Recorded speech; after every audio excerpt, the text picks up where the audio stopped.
So for today, we will be talking about one of the most important system in the animal body, which is the skeletal system. Now, why is the skeletal system important? First and foremost, importante siya kasi yung skeletal system is the framework of the animal body.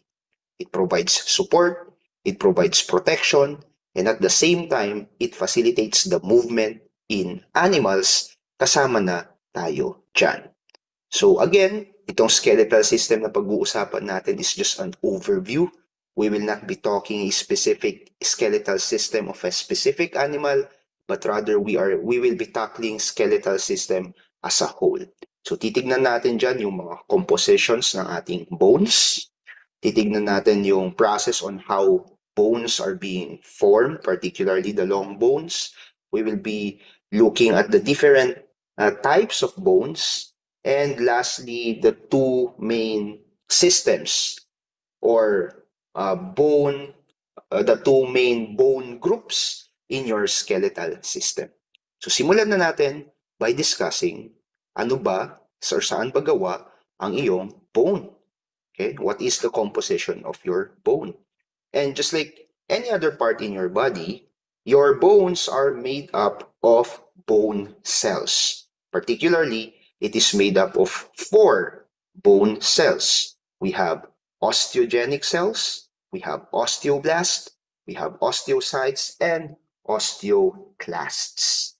So yung bone natin, nagsisimula yan sa tinatawag nating osteogenic cells. Your osteogenic cells are the starting cells, they are the stem cells, and dyan nang gagaling lahat ng ating buto.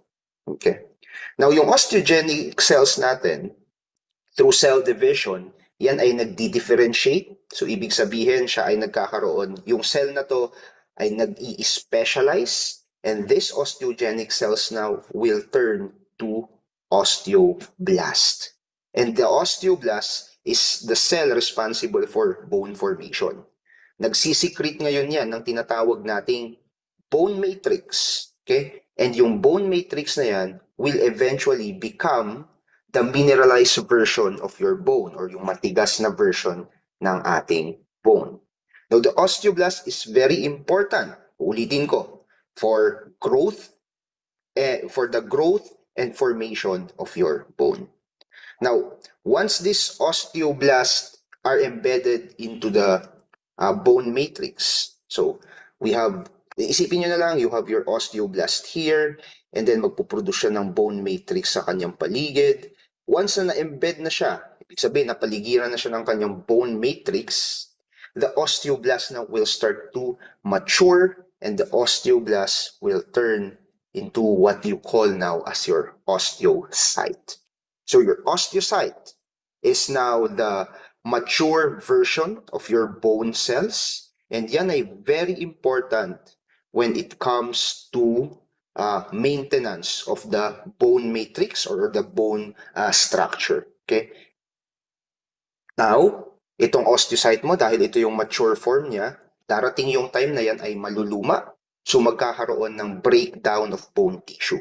Ang tawag natin dun sa breakdown ng osteocyte na yon or nung bone tissue na yon, ang tawag natin dun resorption. So kapag yan ay nag-breakdown, the bone that has breakdown, i-release niya ngayon yung minerals niya, particularly calcium phosphate, sa katawan. And at the same time, the breaking down of the bone will be followed with the building up.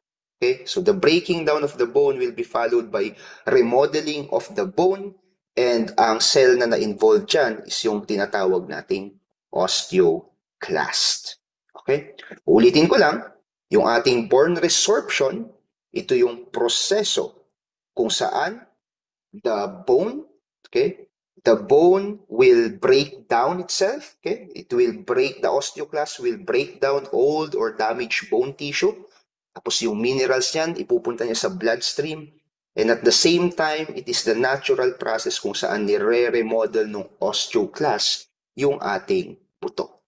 So that is the four major bone cells that composes your bones. So to just give you a brief illustration on what they look like, they will look like this. So lahat ng bone mo nagsisimula as osteogenic cell, and then from osteogenic cell nagiging osteoblast, kung saan nagpo-produce na siya ngayon ng bone matrix. And kapag na-embed na siya sa bone matrix, pinaligiran na siya ng bone matrix, siya ay nagiging osteocyte. Okay, so yan na yung mature form ng iyong bone cell.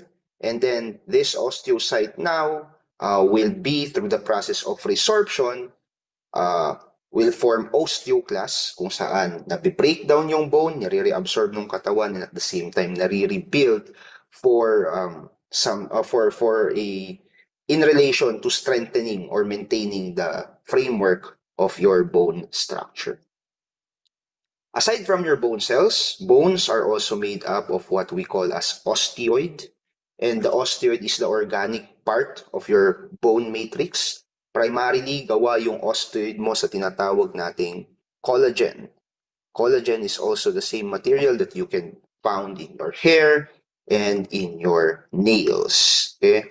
Now, ang collagen, yan ay flexible na substance sa ating bone. So it provides strength at the same time flexibility kaya kapag naglalakad tayo or our bone is under mechanical stress, it will not break apart. Aside from that, our bones is made up of a mineral, particularly calcium phosphate, and yan yung mineral that hardens the bone structure, and at the same time, kapag bini-breakdown ng ating, what do you call that? Yung ating osteoclast, yan din yung nare-release na mineral sa ating katawan. The question now is, what are the different types of bones? So we have 4.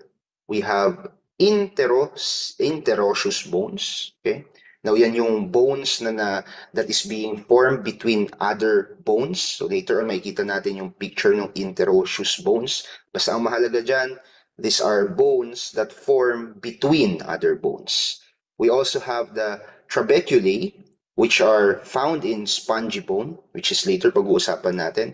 Pero yung trabeculae mo, yan yung needle-like structure sa loob ng bone that provides support, and at the same time, very lightweight siya. So it provides strength, and it is lightweight for resisting weight and pressure para hindi nagbe-break yung ating bone. Our bone can also be categorized as spongy bone or lamellar bone. So kapag sinabi mo spongy bone, yan yung soft part ng ating bone, but this is still strong enough to handle pressure. Soft siya, yes. Light siya, yes. Pero kailangan siya to make the bone more flexible so that it can handle enough pressure. And we also have the lamellar bone or the compact bone, kung saan ito yung part ng ating buto na napakatigas, and this is usually an outer layer of our bone. So I will give you another illustration to see and for us to better picture kung ano yung mga different types of bones na ito. So we have here the interosseous bone. So you can see it, yung bone na nag-grow between bones, and that is your interosseous bones. We have here the trabeculae. Okay? Kung makapansin nyo, para siyang needle-like structure. Na ang pinaka-purpose nito, so medyo irregular yung structure niya, pero irregular siya kasi ang pinaka-purpose niya is to provide additional support to the bone. These are very lightweight. Okay? So magaan lang siya, but it can resist stress primarily because of its design. And then, nasabi ko rin kanina yung 2 classifications of bones. We have spongy bone or your cancellous bone. Yan yung bone na nasa loob actually ng ating buto. So nasa loob siya. Magagaan yung mga bones dyan. So the bones that are in there are trabeculae. Magagaan, but their structure will provide additional support to your bone. Now, yung compact bone mo, yan naman yung nasa labas na structure ng buto. So kapag kumakain kayo ng buto ng manok, like for me, mahilig akong ngat-ngatin, mahilig ako na magnat-ngat ng buto ng manok. So yung pinaka-outer na portion ng buto ng manok na yun yung compact bone. Tapos kapag kinagat mo siya, yung makikita mong parang sponge na structure doon sa loob, yan naman yung ating spongy bone which is made up of our trabeculae. Okay? Now that we know kung ano yung composition ng ating bones and what are the different classifications of bone types, the question now is, paano ba nag-grow ang isang buto? Okay? Or yung tinatawag nating process ng osteogenesis. Or osteogenesis is the process of how bones grow. And we have two main processes for osteogenesis. We can categorize it as intramembranous ossification or endochondral ossification. Now, yung intramembranous ossification, simple lang yan. Kasi from your mesenchymal tissue comes from your primary stem cell from your bone. Okay, your mesenchymal tissue will now turn to bone. Okay, yun yung intramembranous ossification.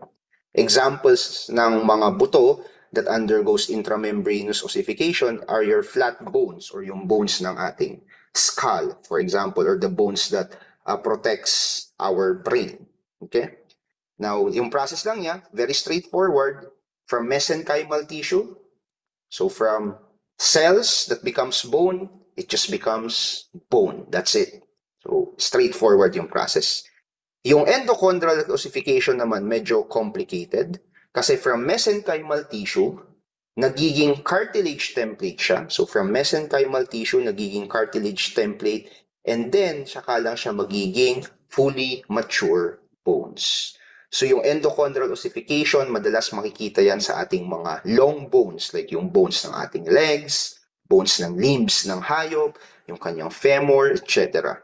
So yan yung dalawang types of osteogenesis. Intramembranous, pretty straightforward, from mesenchymal tissue, nagiging bone siya.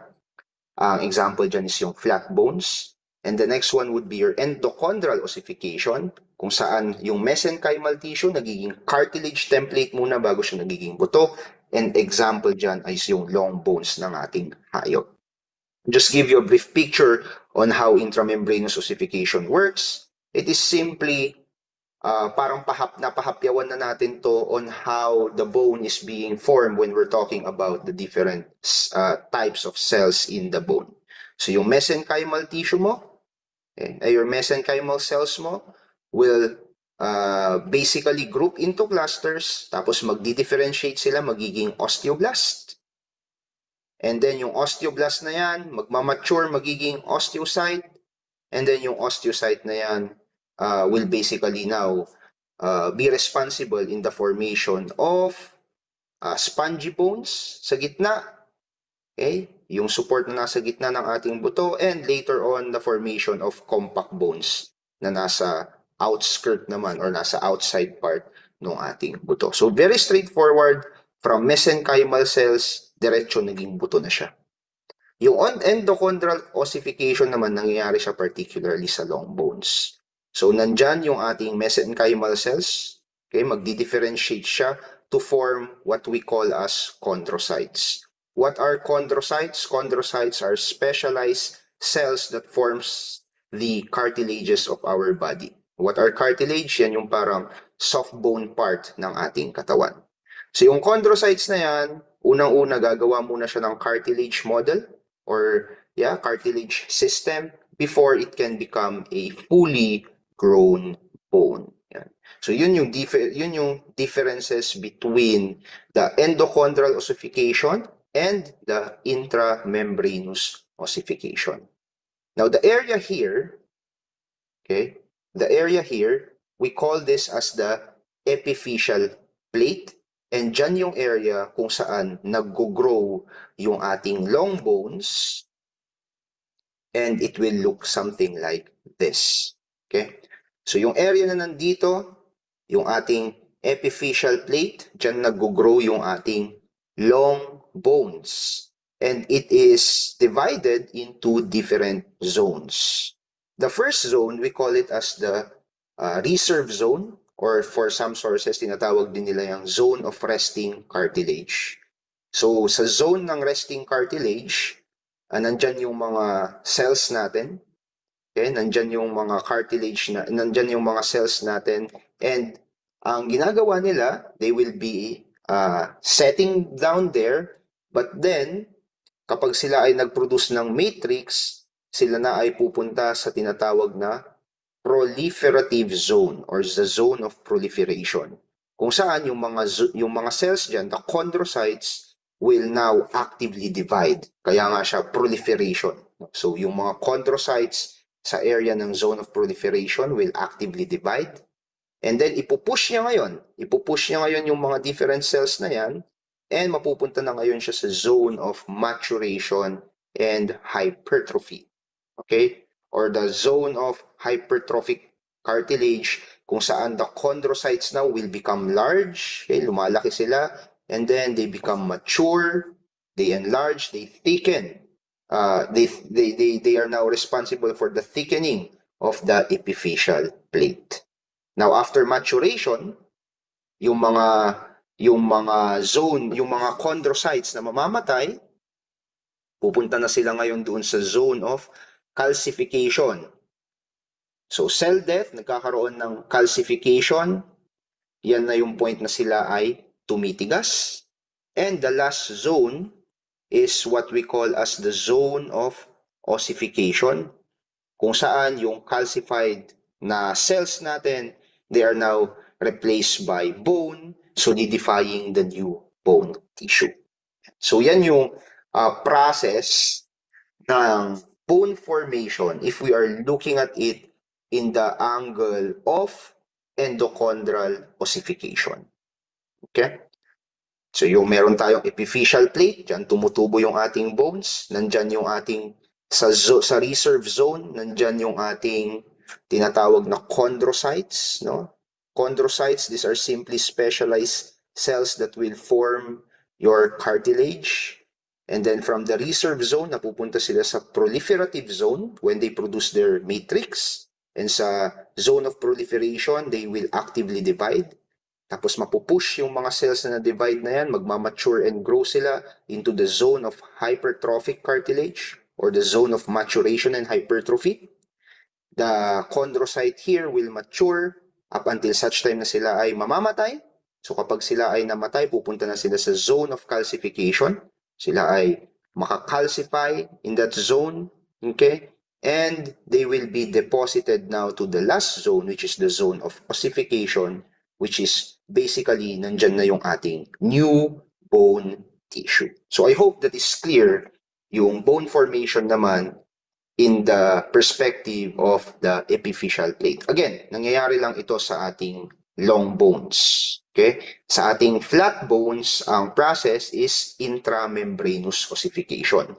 Wala tayong tinatawag na epiphyseal plate or cartilage sa ating intramembranous ossification kasi very straightforward, from mesenchymal cells siya ay nagiging buto. Yun yung process ng intramembranous ossification na nangyayari siya sa mga flat bones natin tulad ng ating skull. Now, what are the different types of bones? We can categorize bones as long bones. So, long bones, basically, yan yung mga buto that have greater length, no? Mas mahahaba sila than their width. So, in your animals, example dyan is yung kanyang femur, okay? Or yung mga leg bones niya na mahahaba. Yung mga bones ng kanyang appendages na mahahaba, these are your long bones. Your short bones naman, well, as the name suggests, yan yung mga buto na they are short. They are wide, but they are not long. So example dyan is yung mga wrist bones ng ating hayop, like yung carpals, metacarpals, tarsals, and metatarsals. Ang pinaka gamit ng ating short bone is stability and support with limited movement. Okay. Ano naman pala ang gamit ng ating long bones? Ang long bones is significant in movement and weight bearing. Ang flat bones naman, yan yung mga bones na makikita mo sa mga skull and ribs ng hayop. Typically, ang flat bones natin, ang pinaka-function niya is to protect yung mga vital organs such as your brain, such as your lungs. Okay, yan naman yung purpose ng ating flat bones. We also have here sesamoid bones. Now, sesamoid bones, these are small, round bones embedded in tendons. So, sa mga joints na yan, sa tuhod ng ating hayop, meron diyang tinatawag na sesamoid bones. So, they are round-like. Okay? And ang pinaka-purpose nila is to protect the tendon, okay, yung joints ng ating hayop from stress and wear. We also have irregular bones, or simply speaking, these are irregularly shaped bones. So medyo complex yung kanilang shape, kaya wala siya masyadong category, kinategorize siya as irregular. Okay?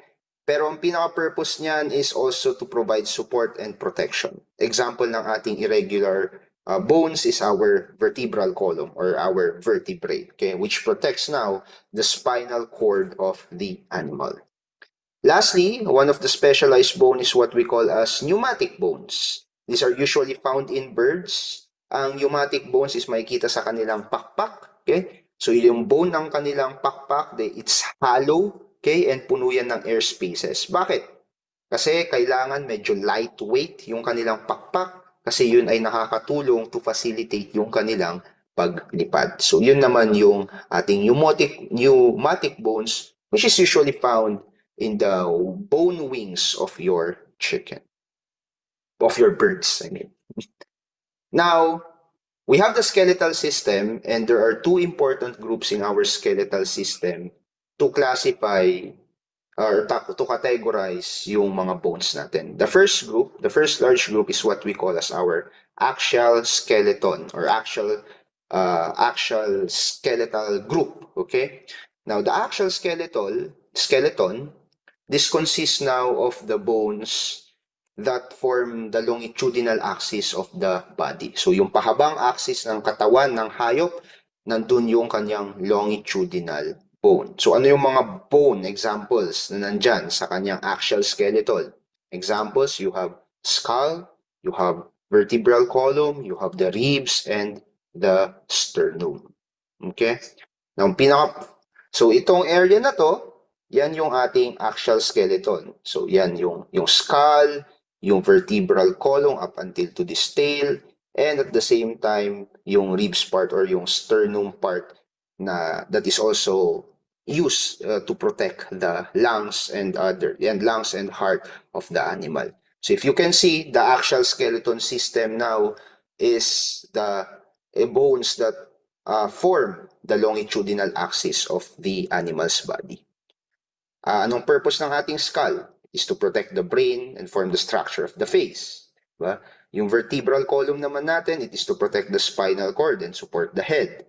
Yung ribs and yung sternum, it is to protect the thoracic cavity, including there yung ating yung lungs and heart ng animals, and also to assist the animals in breathing by providing structural support. So mostly yung ating mga axial skeleton din, ang pinaka-purpose nila is not for movement, but rather for protection purposes. Although, the ribs and sternum can have slight function with regards to movement kasi nga it facilitates breathing, for example. Pero hindi yun yung parang pinaka-main na function nila.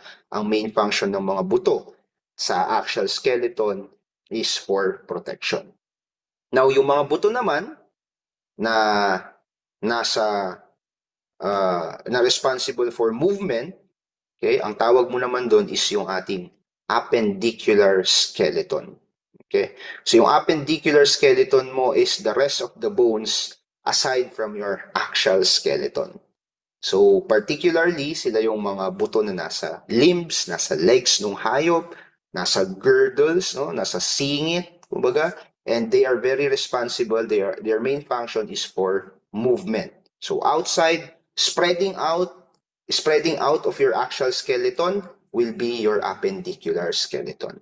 So anong mga examples dyan? We have the forelimbs, the hind limbs, the pelvic girdle, and pectoral girdle of your animal.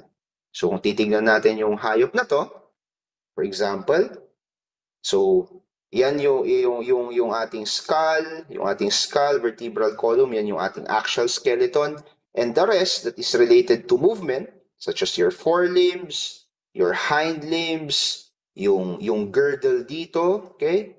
Yung pelvic girdle and pectoral girdle naman dyan, kasama na ngayon diyan doon sa ating appendicular skeleton. So I hope that is clear and that is all about bone for now. Thank you.